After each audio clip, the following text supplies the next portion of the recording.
하나님 나라의 충성된 일꾼 이런 주제로 같이 말씀 생각해 보겠습니다.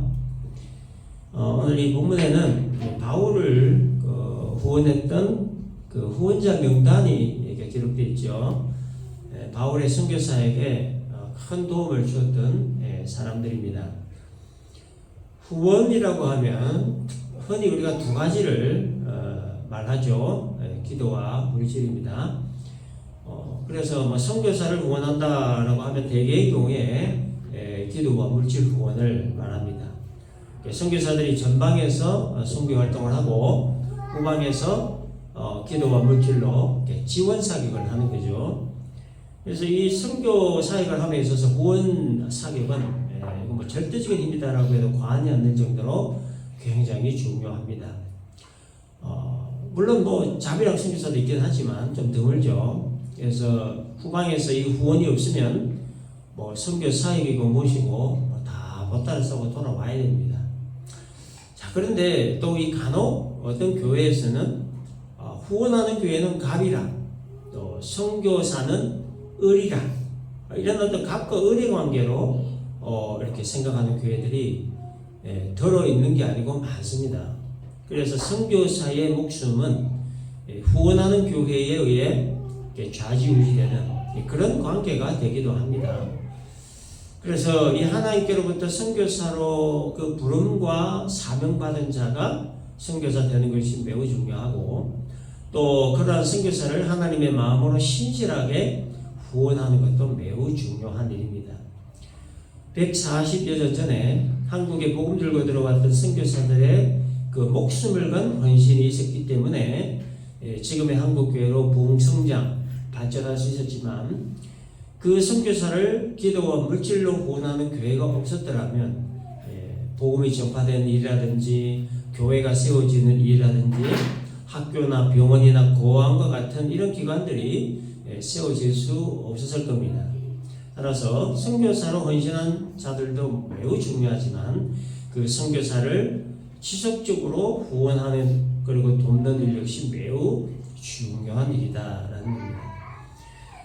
이 본문에는 바울이 선교 활동을 하는 데 있어서 이렇게 후원을 했던 사람들 이름이 쭉 이렇게 나오는데, 먼저 1절 보면 갱그레아 교회의 베베라는 인물을 언급을 합니다. 바울이 이 로마서를 마무리하면서 자신을 도왔던 사람들 중에 가장 먼저 이 베베를 언급을 한 것은 이 사람의 수고와 헌신이 그만큼 컸다, 그만큼 중요했다라는 것을 반증하는 거죠. 바울이 2차 선교 여행 때 고린도에서 아굴라와 브리스길라 부부와 함께 고린도 교회를 세웠는데, 이 고린도 교회로부터 복음이 주변의 여러 도시로 전파되어서 이제 교회가 이제 세워지기 시작했죠. 그 중에 하나가 이 고린도로부터 약 11km 지점에 있었던 갱그레아 교회였습니다. 베베가 이 갱그레아 교회의 여성도였는데 1절을 보면 교회의 일꾼으로 언급이 되어 있고, 또 바울이 로마교회 성도들에게 베베를 적극 추천하는 걸로 봐서 꽤 중요한 일을 담당했던 사람으로 봅니다. 그래서 신학자들의 어떤 견해에 따르면 바울이 로마로 가기 전에 로마 교회 성도들을 위해 쓴 이 로마서 서신을 이 베베를 통해서 전달한 것이 아닌가, 그렇게 보는 겁니다. 바울이 이 중요한 서신을 베베를 통해서 로마 교회에 전달했다면 그것은 베베가 그만큼 믿음직하고 신뢰할 만한 사람이라는 것을 반증하는 말이죠. 아주 중요한 서신을 아무에게나 맡기지는 않습니다. 맡겨도 될 만한 사람에게 맡기는 것이 일반이고 상식이죠. 이 베베가 갱그레아 교회에서 무슨 일을 어떻게 했는가에 대한 구체적인 기록은 없지만 베베를 특징 지을 수 있는 두 가지 말이 있습니다. 하나는 1절에 교회의 일꾼이라는 거고, 하나는 2절 끝에 그가 여러 사람과 나의 보호자가 되었다라는 말입니다. 이게 일꾼은 서번트로 되어 있고 보호자는 그레이트 헬퍼로 되어 있습니다. 바울이 베베를 로마 교회에 적극 추천을 한 이유는 이 갱그레아 교회를 이 하인과 같은 종의 마음으로 섬기고 봉사했던 일꾼이었기 때문이고, 또 바울과 다른 사람들을 보호하는 마음으로, 어머니의 마음으로 이렇게 도왔던 이런 보호자 역할을 했기 때문이다라는 거예요. 이런 이유로 베베를 로마 교회에 적극 추진을 했는데 베베가 정말 신뢰할 만하고 성실하고 책임감이 강하고 도우려는 마음이 강했기 때문에 추천했다라는 거예요. 그래서 바울이 이 베베를 얼마나 소중하게 생각을 했든지 이절을 보면 로마 교회 성도들에게 베베를 합당한 예절로 영접하라 이렇게 당부를 합니다. 너희는 주 안에서 성도들의 합당한 예절로 그를 영접하고 무엇이든지 그에게 소용되는 말을 도와줄지니 이는 그가 여러 사람과 나의 보호자가 되었습니다. 그러니까 이 말을 들은 베베가 얼마나 영광스러웠을까 이렇게 짐작이 되죠. 그 다음에 베베를 추천하고 난 후에 바울은 브리스가와 아굴라 이름을 언급합니다. 이 두 사람은 바울이 고린도에서 전도할 때 만났던 부부죠. 원래 이 브리실라는 귀족 출신의 부잣집 딸이었고 아굴라는 천민 출신의 종이었습니다. 부잣집 딸이 천민 출신 종과 어떻게 결혼까지 하게 되었는가는 명확하지 않지만 아무튼 이들은 당시에 글라우디오 로마 황제가 상권을 장악한 유대인들을 로마로부터 추방 명령을 내리게 되었을 때 결국 그래서 이 부부가 그 로마로부터 쫓겨서 고린도까지 가게 된 겁니다. 거기에서 이제 바울을 만나게 되죠. 그래서 이제 바울의 선교 사역을 위해 적극적으로 헌신하는 자가 된 겁니다.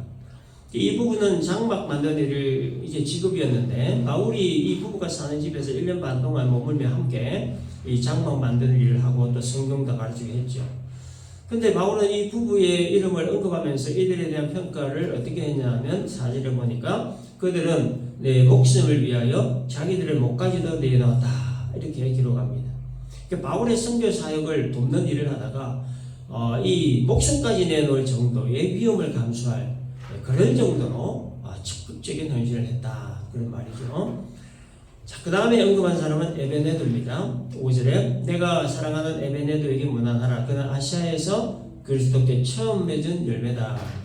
에베네도는 바울이 3차 선교 여행을 할 때에 에베소를 중심으로 하여 아시아 지방에서 전도하는 과정에서는 최초의 회심자였습니다.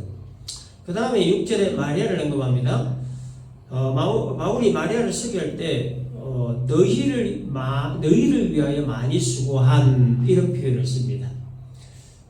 성도들을 위해서 많이 수고했다 그런 뜻이죠. 근데 이게 신약 성경에는 7명의 마리아 이름이 언급됩니다. 예수님의 어머니 마리아 마고보 1장 16절, 막달라 마리아 마태이 27장 56절, 야고보의 어머니 마리아 마태이 10장 56절, 글로바의 어머니 마리아 요한복음 19장 25절, 마르다의 동생 마리아 누가복음 10장 39절, 마가 요한의 어머니 마리아 사도행전 12장 12절, 그리고 오늘 본문에 등장하는 마리아인데 이 본문에 등장하는 이 마리아 역시 베베나 브리스길라 아굴라 부부와 같이 바울의 선교 사역을 위해 적극 동참하고 지원하고 이렇게 수고한 사람이었다 하는 것을 알 수가 있습니다.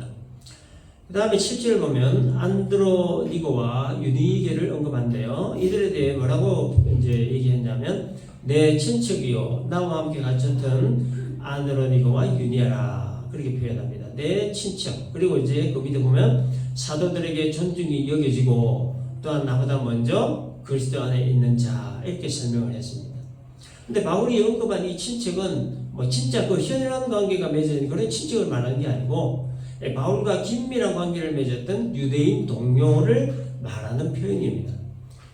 그리고 안드로니고 유니게 이 두 사람은 바울과 함께 감옥에도 갇혔었다라고 그 역사학자에 이렇게 또 기록이 있습니다. 그래서 이들이 언제 또 무슨 이유로 감옥에 갇혔는지에 대한 언급은 없지만 이들 역시 바울과 같이 복음 전하다 갇힌 것만은 분명한 것 같습니다. 그래서 그런지 이 두 사람은 이미 사도들에게 존중받는 사람들이었다라고 기록하죠.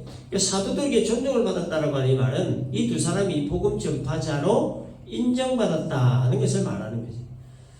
그리고 바울이 회심을 하기 이전부터 먼저 예수를 믿었던 사람들이었다라고 합니다. 바울이 회심하기 전에 믿는 자를 비방하고 교회를 박해할 그 시절에 이 두 사람은 이미 예수를 믿고 있었고 그 신앙을 지키고 있었던 사람들이었다는 거예요. 그래서 바울은 이 두 사람에게 문안하라, 즉 그들을 존중하라 라고 했던 겁니다. 그 다음 8절에 암볼리아에게 문안하라고 합니다. 이 사람에 대한 설명이 성경에 없어서 알 수는 없지만 당시 이름이 보편적으로 노예들에게 많이 쓰여진 이름이기 때문에 이 사람을 회심한 노예가 아닌가 이렇게 보기도 하지만 정확한 건 아니고, 아무튼 바울이 사랑하고 아꼈던 사람 중에 한 사람으로 이렇게 소개를 하게 됩니다. 이 외에도 9절에는 바울의 동역자 우르바노와 스다고를 언급하고 10절에는 아벨레와 아리스토볼로의 권속들을 언급합니다. 11절에서는 헤로디온, 12절에서는 드루베네와 드루보사 그리고 보시, 그리고 13절에서는 루포와 그의 어머니, 14절에서는 아순그리드와 블레곤, 허메와 바드로, 그리고 호마와 그의 형제들을 언급하고 15절에서는 빌룰로그와 율리아와 네로와 그의 자매, 그리고 얼마를 언급하면서 이들 모두에게 문안하라라고 기록했습니다. 그래서 언급된 이 모든 사람들이 바로 바울의 이 선교사에게 동참하며 적극 후원을 했던 사람들이었어요. 자, 그런데 이렇게 바울을 도와 하나님 나라를 위해 후원하고 동참했던 사람들이 있는 반면에 17절을 보면 분쟁을 일으키는 사람들도 있었다는 것을 언급합니다. 17절에 너희가 배운 교훈을 거슬러 분쟁을 일으키거나 그치게 하는 자들을 살피고 그들에게서 떠나라. 교훈을 거슬러 분쟁을 일으키는 자는 누구냐? 바울이 전한 복음에 맞서서 거짓 교사를 가지고 들어와 거짓 교리를 가지고 들어와서 성도들을 혼란과 갈등에 휩싸이게 하는 거짓 교사들을 말하는 겁니다. 이 거짓 교사들은 신앙의 기초적인 진리를 왜곡해가지고 성도와 목회자 간에, 그리고 성도와 성도 간의 갈등과 분쟁과 분란을 일으킨 자들이었어요. 거짓 교사들은 예수를 구원자로 영접하지 않고 자신의 유익한 목적을 위해 교회에 들어와서 교활한 말과 아첨하는 말로 순진한 성도들을 미혹했던 자들이었습니다. 그래서 바울이 로마교회 성도들에게 이와 같은 거짓 교사들을 언급하면서 그들로부터 떠나라 이렇게 언급을 한 것으로 봐서 당시에 이 로마교회에 이와 같은 거짓 교사들이 신투에 있었던 것으로 보이는 겁니다. 그래서 이런 경고를 했던 거죠. 자, 계속해서 바울은 19절과 20절에서 선한 데 지혜롭고 악한 데 미련하라 이렇게 당부합니다. 너희가 선한 데 지혜롭고 악한 데 미련하기를 원하노라. 평강의 하나님께서 속히 사탄을 너희 발 아래에서 상하게 하시리라. 악한 데 미련하라라고 하는 말은 악한 일에 참석하지 말라 그런 얘기죠. 쉽게 말해서 악한 일을 하지 말라 그런 뜻입니다. 악한 일을 하지 않기 위해서는 먼저 악한 일이 무엇인가 하는 것을 알아야 되겠죠. 선과 악을 그래서 이 기준을 제시하는 책이 바로 성경이죠. 이게 성경입니다. 선과 악에 대한 분명한 기준을 제시해 놓고 선한 일을 하고 악한 일을 하지 말라 이렇게 얘기하는 거예요, 성경이. 그래서 우리 그리스도인이 성경을 가까이 해야 하는 이유가 바로 여기에 있는 겁니다. 성경을 알아야 이게 무슨 일이 선한 건지 무슨 일이 악한 일인가 하는 것을 알 거 아닙니까? 동성애라고 하는 이 문제가 성경에는 악이다 죄라고 해놨기 때문에, 그래서 성경을 보고 이 기준에 의해 판단을 해야 되는데 이걸 모르고 혹은 성경을 무시하니까 이게 똥인지 된장인지 구분도 못하고 그렇게 되는 거 아니에요. 이 성경은 이 선한 일과 악한 일의 기준을 아주 명확하게 기준을 해놨고 있기 때문에, 그래서 우리가 이 성경을 읽어야 된다는 거죠. 성경을 공부해야 된다는 거예요. 말씀을 듣거나 아무튼 성경을 알아야 된다는 거죠. 성경을 모르거나 성경 겨우 한두 번 정도 읽고 성경을 마치 다 아는 것처럼 자기 본의의 해석을 함으로 인해가지고 지금 이 사회가 얼마나 지금 산으로 가고 있습니까? 엉망진창이 사회가 됩니다. 그래서 우리가 성경을 알아야 돼요. 성경을 알아야 되는 겁니다.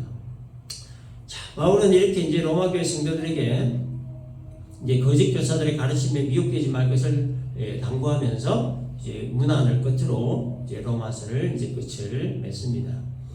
자, 그래서 우리가 이 본문을 통해서 우리가 적용을 해야 될 거 하나가 있습니다. 뭐 많이 있지만 중요한 거 하나만 이제 꼽자면, 이 베베나 브리스길라나 아블라 부부 같이 이 성경에 기록된 이 일꾼들과 같은 일꾼이 되어야 된다는 거죠. 일꾼.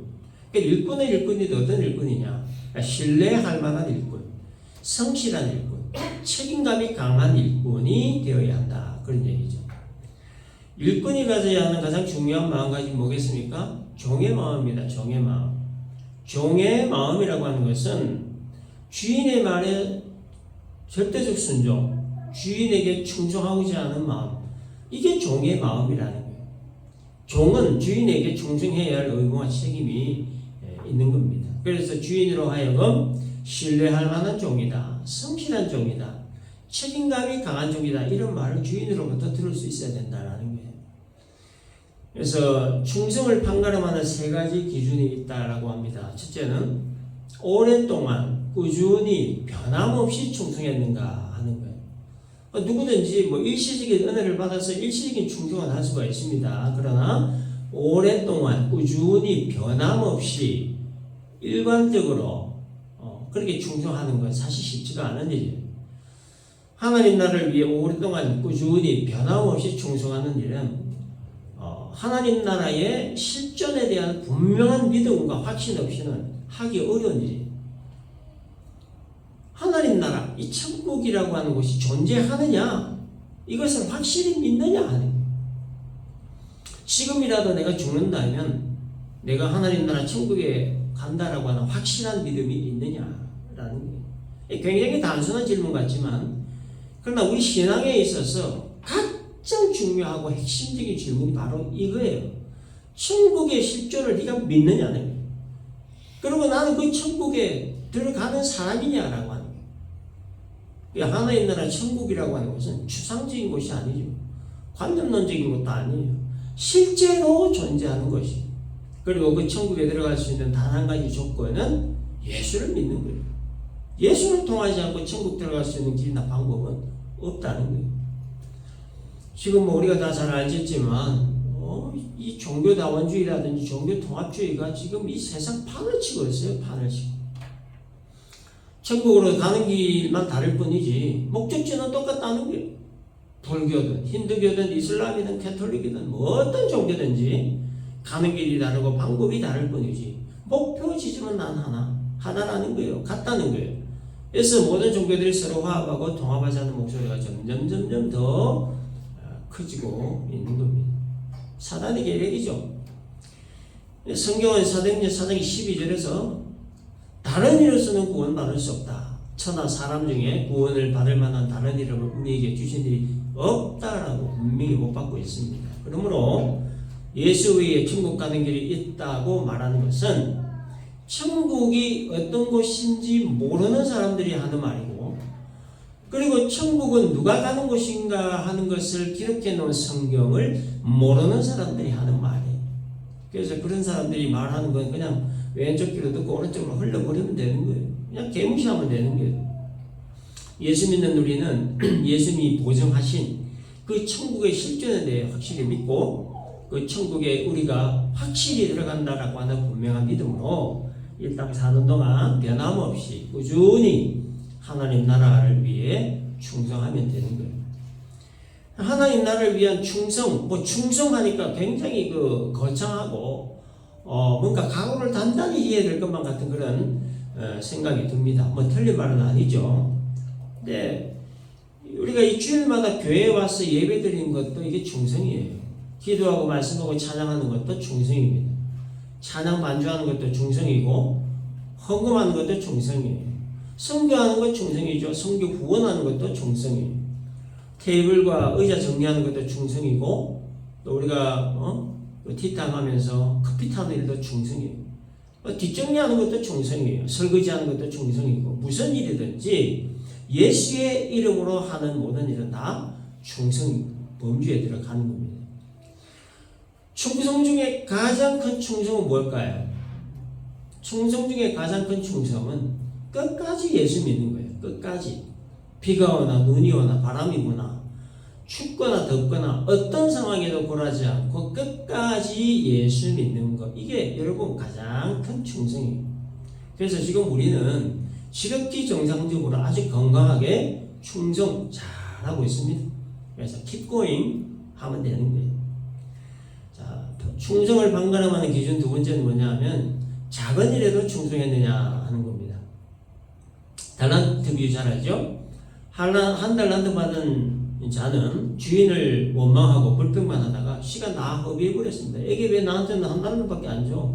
내가 그 정도 가치밖에 안 되냐? 이거에 대한 불만 가지고 아무것도 안 하고 그냥 땅에다 묻어버려요. 시간 다 허비했어요.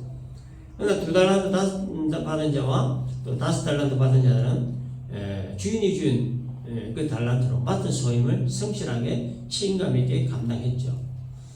1달란트를 받은 2달란트를 받은 5달란트를 받은 주신 분은 하나님이세요. 또 하나님이 주실 때 그것을 다 각자의 영향대로 주신 것이기 때문에 무엇을 주셨든지 주신 것에 감사하고 주신 것에 충성하면 되는 거예요. 10,000명 모이는 교회에 목회하는 그릇으로 하나님이 달란트를 주셨다면 그 충성하면 되는 거예요. 우리 지금 2, 4, 6, 7명입니다. 이 정도 하나님이 저한테 그릇 주신 것, 그게 충성하면 되는 거예요. 무엇을 주셨든지 주신 것에 감사하고 주신 것에 충성하면 된다. 하나님 나라의 일이라고 하는 것은요, 큰일 작은일 구분이 없어요. 더 중요하고 덜 중요한 일 구분이 없다는 거예요. 그러니까 하나님 나라의 일들은 모든 일들이 다 소중하고 중요한 일들입니다. 큰일, 작은 일, 더 중요하고 덜 중요한 이런 개념은 다 사람이 만든 거예요, 사람. 그래서 해마다 교회들이 이제 12월 되면은 이 교회 조직을 개편합니다. 그래서 교회들마다 부서가 좀 다 다르게 있겠지만 보편적으로 보면 통상적으로 예배부, 교육부, 선교부, 봉사부, 친교부 대체적으로 이런 구조로 교회가 조직 개편이 됩니다. 근데 예배부라든지 어떤 교육부라든지 이런 부장이 되면 뭔가 굉장히 중요한 직책을 맡은 것으로 알고 그래서 그 직분을 맡은 자신이 굉장히 중요한 사람이다. 이런 생각을 하더라는 거예요. 반대로 봉사부 같은 부장이 되면 뭔가 허드렛 일이나 하는 직책으로 생각을 하고 그 직을 맡으면 뭔가 좀 불만이 있는 듯한 나를 내 가치가 이밖에 안 되는가 이런 어떤 얼굴 표정을 짓는 거예요. 왜냐하면 부서에 대한 큰 오해고 또 부서장에 대한 큰 착각이죠. 하나님 나라의 일이라는 건 큰일 작은일 개념이 없어요. 더 중요하고 덜 중요한 개념이 없는 겁니다. 사람 눈에 크게 보이고 작게 보이는 것이고 사람 눈에 더 중요하고 덜 중요하게 보이는 것 뿐이지 하나님 나라의 일은 그런 개념이 아니라는 거예요. 모든 일들이 다 소중하고 귀하고 중요한 일들이라는 거예요. 그래서 이걸 모르면 결국 이 1달란트 받은 사람처럼 너무 원망하고 불평하게 되는 거예요.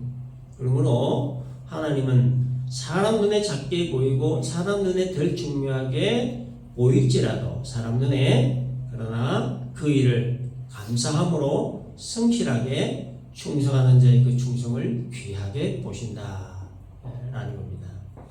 자, 세 번째 충성을 방가름하는 기준 세 번째는 어렵고 힘들 때 충성했느냐라는 겁니다.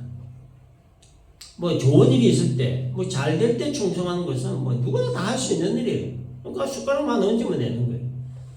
근데 이제 어렵고 힘들 때 충성하는 거는 이거는 정말 쉬운 일이 아니라는 거예요. 우리 인생이 굴곡이 있죠. 높이 올라갈 때가 있으면 또 땅으로 떨어진 데가 있습니다. 죽을 때까지 인생 굴곡이에요. 신앙도 역시 굴곡이 있습니다. 마찬가지예요. 교회 일이라는 것도 굴곡이 있어요. 부흥할 때가 있고 또 줄어들 때가 있는 거예요. 바닥칠 때가 있는 거예요. 잘 되고 부흥할 때는 누구든지 충성할 수 있지만 신앙의 진가는 언제 나타나느냐? 바닥을 칠 때 나타나는 거예요. 바닥을 칠 때 변함없는 마음으로 일관된 마음으로 충성하는 거. 이게 진짜 충성이다. 이걸 하나님 귀하게 보신다.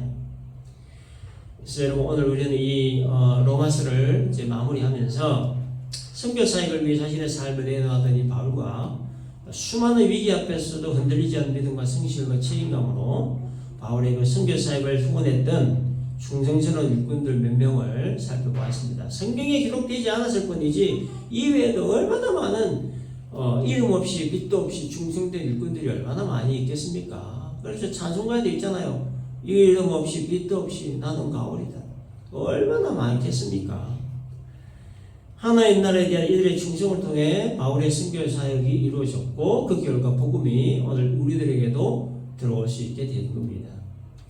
그래서 여러분 우리는 비록 바울 같은 사람은 되게 어려울지 몰라도 바울을 도왔던 사람들과 같이 이 하나님 나라를 위해 오랫동안 충성할 수 있는 사람, 작은 일에도 충성할 수 있는 사람, 그리고 힘들 때 일관된 마음으로 충성할 수 있는 사람은 충분히 될 수 있다. 충분히 될 수 있다.